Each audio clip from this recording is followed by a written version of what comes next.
Due telegrafici interventi che erano stati prenotati prima delle conclusioni del sindaco, che mi è stato giustamente ricordato dalla sala. Prego la signora brevemente, che credo fossero delle domande, però vi prego sotto forma di telegrammi. L'altro è un amico della Camera. Prego.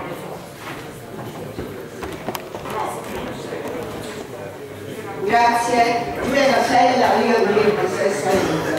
Ecco, io siccome ho sentito parlare di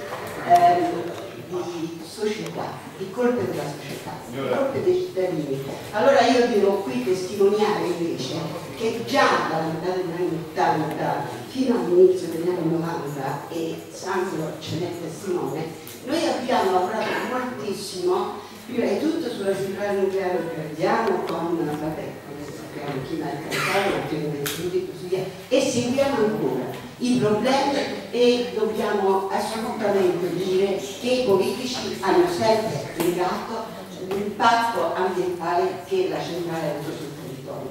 Ma noi abbiamo fatto anche altro. Noi abbiamo inseguito i tir dalla metà degli anni 80 che venivano stesso a scaricare i loro rifiuti, quindi siamo stati cittadini attivi. Siamo riusciti a salvarlo territorio di Sessa Unica, per aver fatto questo mettendo a rischio ovviamente la nostra pelle, perché insieme di notte rimaneva poi una cosa.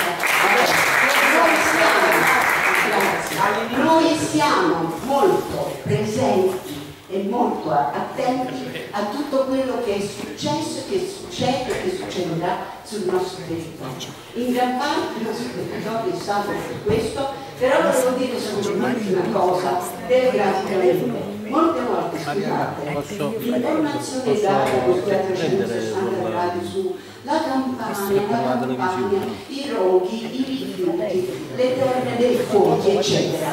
Noi condanniamo l'agricoltura sana di un'intera regione e questo non va bene, perché noi in Campania abbiamo prodotti di eccellenza, cominciando da Sessa Unica, che è l'ultimo comune della Campania, con tanti altri comuni ancora, del Beneventano, di Avellino, del Salernitano. Noi non possiamo parlare così in generale della morte, perché ce l'abbiamo l'agricoltura, certo, ce l'abbiamo anche noi, soprattutto per la radioattività, ma lì era un'altra storia, perché quello era un fatto statale, mai condannato, mai verificato. Comunque ecco, io vi prego di proporre di fare una mappatura seria, e lo chiedo al generale Costa soprattutto, di fare una mappatura puntuale per salvare quei territori che ancora producono generi di prima qualità, di eccellenza, olio, eccetera.